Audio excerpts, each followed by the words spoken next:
बिस्मिल्लाहिर्रहमानिर्रहीम। तो आज हमारे पास जो नेक्स्ट लेक्चर है वो है सेल मेम्ब्रेन के हवाले से। सेल मेम्ब्रेन जो है इसको हम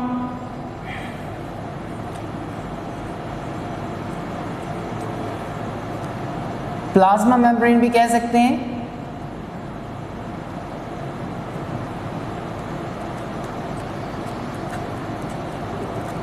इसको हम सिलेक्टिवली परमिएबल मेम्ब्रेन भी कह सकते हैं,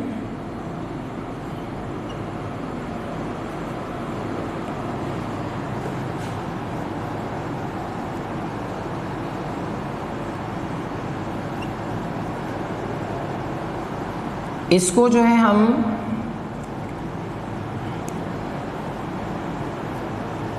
डिफरेंशिएटेड परमिएबल मेम्ब्रेन भी कह सकते हैं,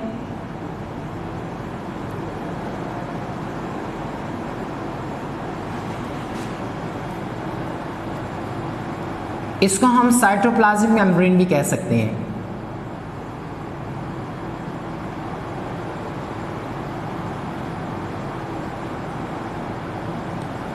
ये सारे इसके नेम्स हैं, आप इसे किसी नाम से भी जान सकते हो। लेकिन यहाँ पर मैं एक बात करना चाहता हूँ कि जैसे कि मैंने आप लोगों को बार बार एक बात बताई है कि हमारे पास न्यूक्लियस की बुनियाद पर, रेगुलर न्यूक्लियस की बुनियाद पर हम ऑर्गेनिज्म को जो है वो दो क्लासेस के अंदर डिवाइड करते हैं। एक हमारे पास कहलाता है प्रोकैरियोट्स,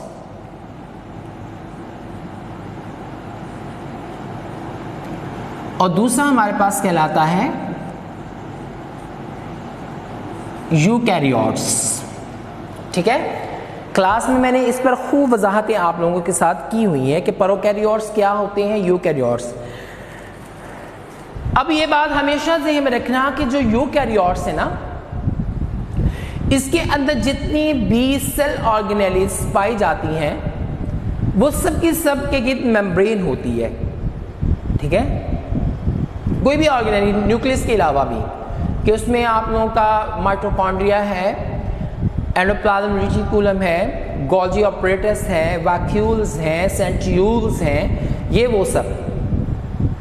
तो हमारे पास जितने यूकैरियोट्स होते हैं तो न्यूक्लियस के गिर्द तो मेम्ब्रेन होती ही होती है, तभी वो न्यूक्लियस रेगुलर या प्रोमिनेंट न्यूक्लियस कहलाता है अगर मेम्ब्रेन प्लाज्मा न्यूक्लियर मेम्ब्रेन है।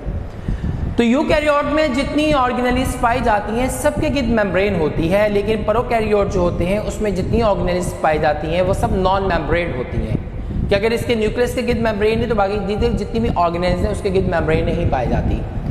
तो यहाँ पर मैं एक अबहाम जो हमारे आम तौर पर चलता है हमारी बातों में, हम प्लाज्मा मेम्ब्रेन को सेल मेम्ब्रेन कह देते हैं, जबकि ये बात ठीक नहीं है। लेकिन हम ट्रेडिशनली रवायती तौर पर हम प्लाज्मा मेम्ब्रेन को सेल मेम्ब्रेन, क्योंकि हमारी किताबों में चलती ही यही बात है, ये सेल मेम्ब्रेन है, टीचर्स पढ़ा देते हैं ये सेल मेम्ब्रेन है, ये सेल मेम्ब्रेन है, जबकि प्लाज्मा मेम्ब्रेन को हम सेल मेम्ब्रेन नहीं कहते। ये बात गलत है और नहीं कहना चाहिए, क्योंकि सेल के गिर्द, जिस सेल के गिर्द भी जो मेम्ब्रेन पाई जाती है, मिसाल के तो माइटोकॉन्ड्रिया के गिर्द जो मेम्ब्रेन है तो वो भी सेल मेम्ब्रेन है। ठीक है, उसकी एंडोप्लाज्म रेटिकुलम के गिर्द जो मेम्ब्रेन है वो भी मेम्ब्रेन है। ठीक है, राइबोसोम के गिर्द जो मेम्ब्रेन है वो भी जो है सेल मेम्ब्रेन है। मीन सेल के अंदर जितनी ऑर्गेनेलिस मेम्ब्रेन होती हैं तो वो जितनी मेम्ब्रेन जो मेम्ब्रेन होती हैं हर ऑर्गेनेली के गिर्द वो सेल मेम्ब्रेन कहलाती है। लेकिन जो सेल के गिर्द मेम्ब्रेन होती है वो सेल मेम्ब्रेन नहीं है, बल्कि सेल के अंदर जो ऑर्गेनेलिस के गिर्द मेम्ब्रेन है उनको हम सेल मेम्ब्रेन कहते हैं। लेकिन सेल के गिर्द खुद जो मेम्ब्रेन होती है वो सेल मेम्ब्रेन नहीं है, उसको हम क्या बोलते हैं, प्लाज्मा मेम्ब्रेन। तो ये अपने जहन के अंदर बात रखना कि अगर कोई पूछ ले कि भी सेल मेम्ब्रेन को हम सेल मेम्ब्रेन क्यों नहीं कह सकते, मैंने रीज़न बता दी है। तो ये सेल मेम्ब्रेन होती नहीं, लेकिन हम लिख देते हैं, बोल देते हैं, कह देते हैं। असल में ये जो बाकी नाम मैंने यूज़ किए, plasma membrane, selective permeable membrane, differentiated permeable membrane, cytoplasmic membrane, ये सारे इसके नेम्स हैं।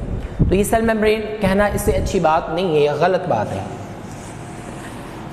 तो अब ये जो प्लाज्मा मेम्ब्रेन है, ये आप लोगों के जो प्लांट सेल्स हैं both in plant cells and animal.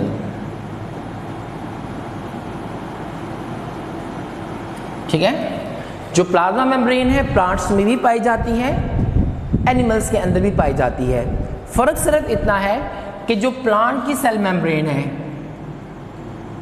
अब ये प्लांट का एक सेल है, ठीक है, एक प्लांट का दरमियान वाला सेल है, इसके ये प्लाज्मा मेम्ब्रेन है, और इस प्लाज्मा मेम्ब्रेन के गिर्द होती है सेल वॉल। सिर्फ इतना फर्क है, क्योंकि एनिमल्स के अंदर जो है वो सेल वॉल नहीं होती, तो लिहाजा जो प्लांट्स होते हैं उसकी सेल मेम्ब्रेन के बाहर की तरफ होती है सेल वॉल, ठीक है ना। इस वजह से प्लांट जो होते हैं वो ज़्यादा रिजिड होते हैं देन एनिमल सेल्स की निस्बत, ठीक है।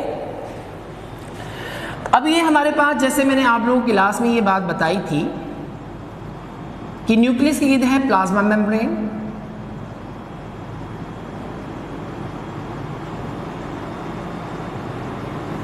ठीक है, सॉरी, प्लांट्स की गिर्द है सेल वॉल।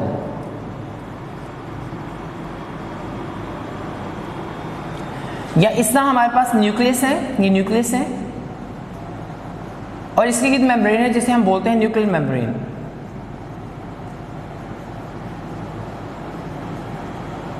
मैंने ये बताया था कि आप लोगों की जो सेल वॉल है उसमें भी छोटे छोटे पोर्स होते हैं, जिसे मैंने प्लाज्मोडियस मेटा बोला था, ठीक है, छोटे छोटे पोर्स होते हैं कि जिसके जरिए मटेरियल जो है वो पानी वगैरह जो है वो सेल के जाइलम टिश्यूज के अंदर एंटर होता है। तो सेल वॉल के जो पोर्स हैं इसे प्लाज्मोडियस मेटा कहा जाता है।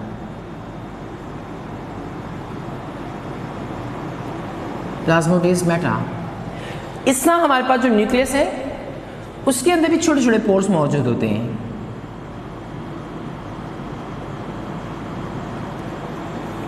और उन पोर्स को हम बोलते हैं न्यूक्लियर पोर्स। इनके जरिए मटेरियल जो है अंदर एंटर होता है, ये सब मामला। सेम ईंट की तरह का जो आप लोगों की प्लाज्मा मेम्ब्रेन होती है उसमें भी छोटे छोटे पोर्स मौजूद होते हैं। ये वही पोर्स हमारे पास होते हैं कि जिसके ज़रिए मटेरियल जो है वो सेल के अंदर साइटोप्लाज्म में दाखिल होता है और इसी के ज़रिए बाहर निकलता है। लेकिन ये जहन में बात रखना कि न्यूक्लियस और प्लाज्मोडियस मेटा की निस्बत ये पोर्स जो होते हैं वो छोटे होते हैं। अब ये पोर्स का साइज इतना छोटा होता है कि बड़े मॉलिक्यूल जो है वो प्लाज्मा मेम्ब्रेन के अंदर से गुजर नहीं सकते। सिर्फ वो साइज़ वाले मॉलिक्यूल्स या चीज़ें जिनका साइज़ प्लाज्मा मेम्ब्रेन के अंदर मौजूद साइज़ से छोटा हो या इसके बराबर हो, सिर्फ वो चीज़ें गुजर सकती हैं, और उससे बड़े साइज़ के जो मॉलिक्यूल्स हैं वो अपने अंदर से ये गुजरने की इजाज़त उसको नहीं देती, जिसकी वजह से इसको बोला जाता है selectively permeable membrane. The membrane which allows to pass some compounds and majority of compounds are stopped. That membrane is called selectively permeable membrane. वो मेम्ब्रेन जो चंद एक कंपाउंड्स को अपने अंदर से गुजरने देती है और ज़्यादातर कंपाउंड्स को वो रोक लेती, इनहिबिटेड कर देती है, तो वो मेम्ब्रेन आपकी कहलाती है सेलेक्टिवली परमिएबल मेम्ब्रेन, वो कहलाती है, ठीक है। तो इसी बेस पर कि कुछ कंपाउंड को गुजरने देती है, ज़्यादा को रोक लेती है, इसमें सेलेक्टिव परमिएबल मेम्ब्रेन का इसका नाम दिया जाता है। तो फर्स्ट बात ये होगी कि जो हमारे पास प्लाज्मा मेम्ब्रेन है वो ट्रांसपोर्टेशन ऑफ मटेरियल के अंदर हेल्प प्रोवाइड करती है, outer and inner the cell.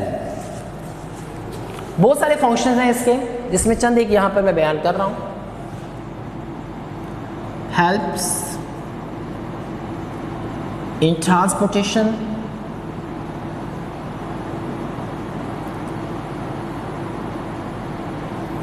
Material outer and inner these cells। Cell के अंदर और बाहर मटेरियल के ट्रांसपोर्टेशन के अंदर ये हेल्प करती है। Number 2, sensitive for chemicals, indicator है ये, ठीक है। ये केमिकल्स के लिए बहुत ज़्यादा सेंसिटिव होती है। आपके हाथ के ऊपर कोई चीज़ गिर जाती है, गर्म चीज़ गिर जाती है, या कोई एसिड गिर जाता है, कोई बेस गिर जाता है, कोई ऐसी चीज़ गिर जाती है जो आपके लिए फ़ायदेमंद नहीं है, तो फ़ौरन जो है आपकी सेल मेम्ब्रेन उसके खिलाफ रिस्पॉन्स देके आपको सिग्नल फराहम करेगी, ठीक है ना। तो इस वजह से आप तेज़ाब के अंदर गर्म चीज़ के अंदर जो है हाथ नहीं रखते, क्योंकि उसके वो इंडिकेटर है ये सेल मेम्ब्रेन, फ़ौरन बताती है सेल मेम्ब्रेन तुम्हें ये हो गया, तुम्हें ये हो गया, तुम्हें कोई काट ले, तुम्हें कोई वो स्विच बो दे, तुम्हें कोई गर्म चीज़ कोई लगा दे, तो वो सेंस तुम्हें कैसे दे रही होती है, वो सेंस दे रही होती है तुम्हारी सेल मेम्ब्रेन, ठीक है। अब दूसरी बात ये है कि सेल मेम्ब्रेन हमारे पास वो मेम्ब्रेन है कि जिसके ज़रिए हम जो है वो क्रिमिनल्स को पकड़ सकते हैं, क्योंकि आप लोगों के हाथों पे आप कभी देखना कुदरत ने निशान में जैसे फिंगरप्रिंट्स बोलते हो, ये भी तुम्हारी किसके ऊपर बने होते हैं, हर इंसान की उंगलियों के ऊपर फिंगरप्रिंट्स डिफरेंट है एक दूसरे से। तो ये सारी फिंगरप्रिंट्स कौन प्रोवाइड करता है, क्योंकि तुम्हारे हर सेल के बाहर जो है तुम्हारी सेल मेम्ब्रेन मौजूद है, प्लाज्मा मेम्ब्रेन मौजूद है, और उस प्लाज्मा मेम्ब्रेन के ऊपर कुदरत जो है फिंगरप्रिंट्स बनाए हुए हैं, जिसकी वजह से तुम जो है मुख्तलिफ तरह के जुराइम के जो मुर्तकिब इंसान होते हैं उसे पकड़ने में ये फिंगरप्रिंट्स जो है वो हेल्प करते हैं, ठीक है ना। पहचान के लिए इसको फिंगरप्रिंट्स जो है वो यूज़ होते हैं। अब ये जो प्लाज्मा मेम्ब्रेन है इसके बारे में मुख्तलिफ तरह के कॉन्सेप्ट्स पेश किए गए हैं कि प्लाज्मा मेम्ब्रेन जो है ये इसके अंदर ये इसकी कंपोजिशन के अंदर कि ये इस चीज़ से बनी होती है, ये इस चीज़ से बनी होती है, इसकी ये चीज़ होती है, यानी पुराने जो कॉन्सेप्ट्स हैं उसके अंदर जस्ट हमें ये बात मिलती है कि वो कहते थे कि ये जो प्लाज्मा मेम्ब्रेन है ये प्रोटीन से मिलकर बनी हुई है, बस ये कॉन्सेप्ट चलता आ रहा था, सही ना, मुख्तलिफ तरह के कॉन्सेप्ट से। लेकिन सबसे ज़्यादा बेहतरीन और सबसे ज़्यादा जो एक्सेप्टेड मॉडल जो है वो प्लाज्मा मेम्ब्रेन के बारे में दिया गया है वो हमारे पास कहलाता है फ्लूइड मोज़ेक मॉडल।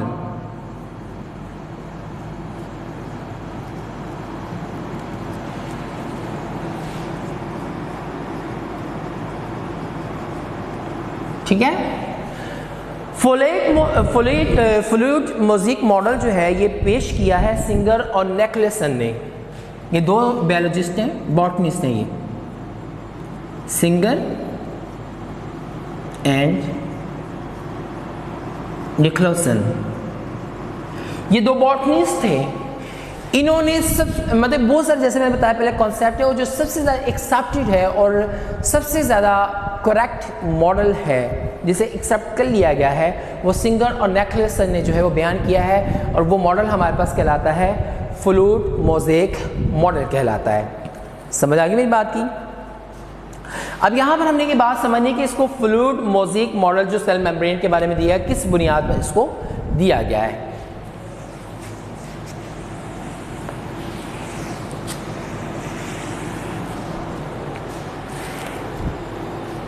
अब इस मॉडल के मुताबिक जो आपकी प्लाज्मा मेम्ब्रेन है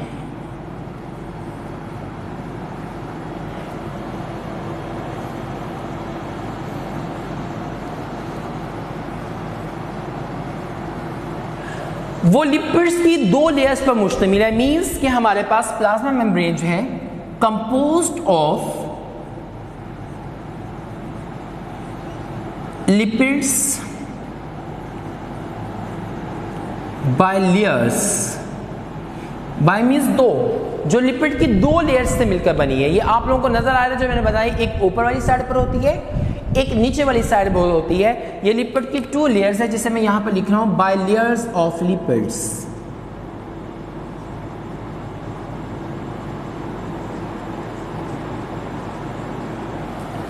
ठीक है, अब ये जो लिपिड्स की टू लेयर्स होती है ना, इसके दरमियान जो है मुख्तलिफ तरह की प्रोटीन्स होती हैं, या तो मुकम्मल तौर पर वो लिपिड्स की दोनों लेयर्स के अंदर एम्बेडेड होती हैं, या फिर पार्शली एम्बेडेड, यानी मुकम्मल तौर पर इनमें जुड़ी हुई नहीं होती। बात जो है इस तरह जैसा मैं दिखा रहा हूँ, मुकम्मल तौर पर इनके अंदर धंसी होती है, कुछ इस तरीके से इसमें जो है वो फ्लॉट कर रही होती हैं, पार्शली इसमें जुड़ी हुई होती हैं या फिर कंप्लीटली इसमें एम्बेडेड होती हैं।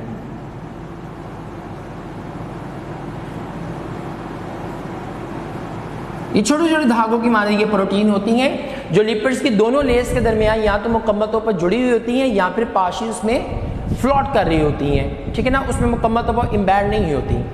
तो ये फ्लूइड मोज़ेक मॉडल के मुताबिक जो हमारे पास प्लाज्मा मेम्ब्रेन है उसमें लिपिड्स की दो लेयर्स होती है, उन दोनों लिपिड्स की लेयर के दरमियान प्रोटीन जो है मुख्तलिफ तरह के प्रोटीन जो है या अमाइनो एसिड भी कह सकते हो, ये इसके अंदर जो है मौजूद होते हैं।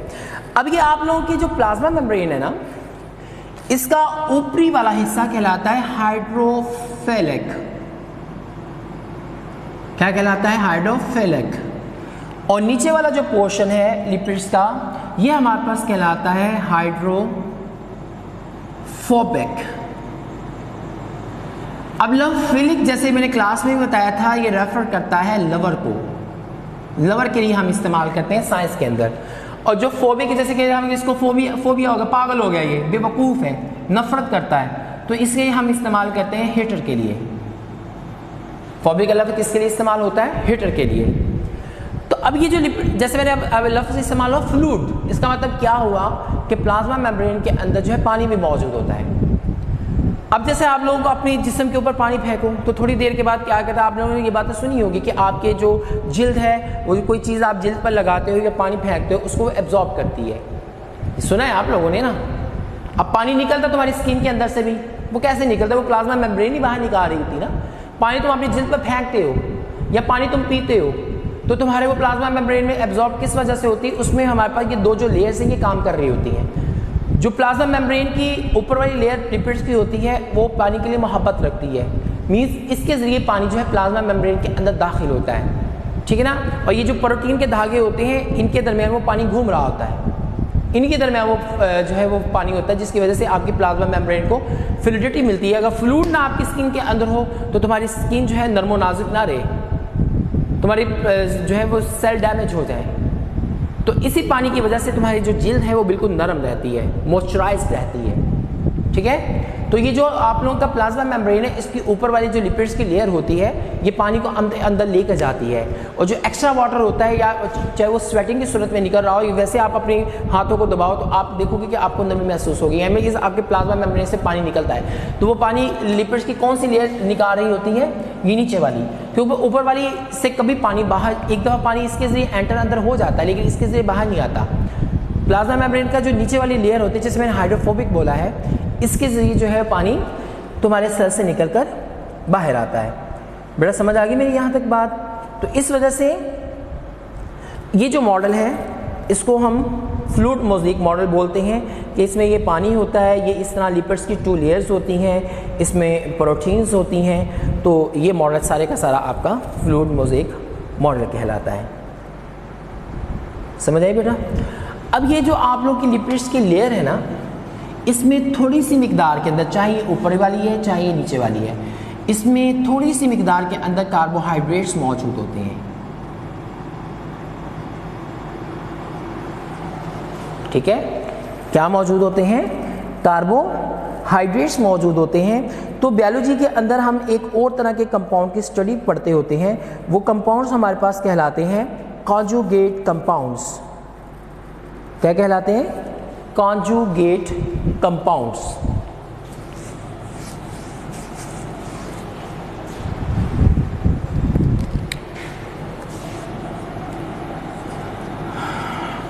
Conjugate compounds.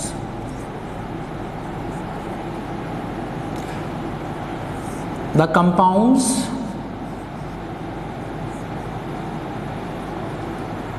formed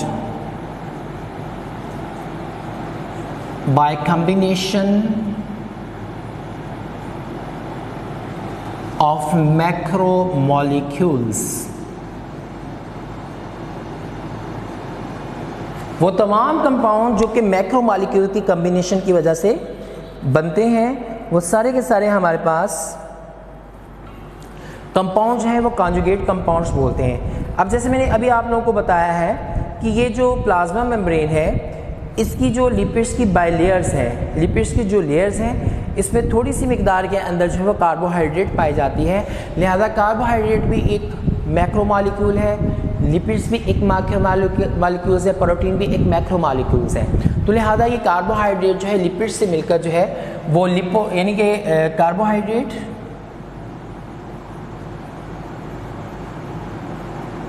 plus lipids, ये मिलकर बनाते हैं लिपोप्रोटीन।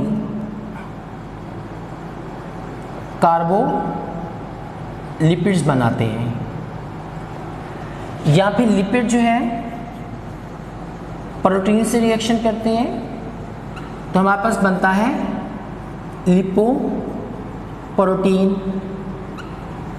या फिर लिपिड्स जो है, जैसे कार्बोहाइड्रेट्स में कहा है, इसे कार्बोलिपिड्स भी बोल सकते हो, लिपोकार्बोहाइड्रेट्स भी कह सकते हो।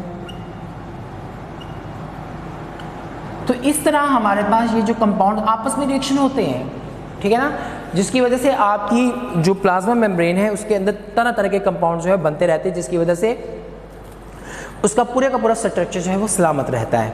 समझ आ गई है? जब ह्यूज कंपाउंड्स या मैक्रोमॉलिक्यूल आपस में रिएक्शन करते हैं तो करने की बुनियाद पर जो कंपाउंड्स हमारे पास बनेंगे वो आपके क्या कहलाते हैं? कॉन्जुगेट कंपाउंड्स कहलाते हैं। ठीक है, अब आप लोगों की जो यूकैरियोट्स होते हैं, ठीक है, जो यूकैरियोट्स होते हैं, इसमें जहाँ पर कार्बोहाइड्रेट पाई जाती है वहाँ थोड़ी सी मिकदार के अंदर इनमें साथ साथ कोलेस्ट्रॉल भी पाया जाता है। क्या पाया जाता है? कोलेस्ट्रॉल भी मौजूद होता है।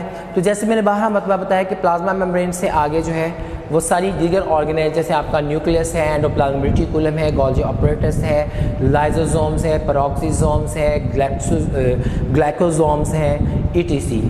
ठीक है ना, ये सारी की सारी चीज़ें इनक्लोज होती हैं तुम्हारी प्लाज्मा मेम्ब्रेन के अंदर। तो ये कुछ हमारे पास था प्लाज्मा मेम्ब्रेन के हवाले से।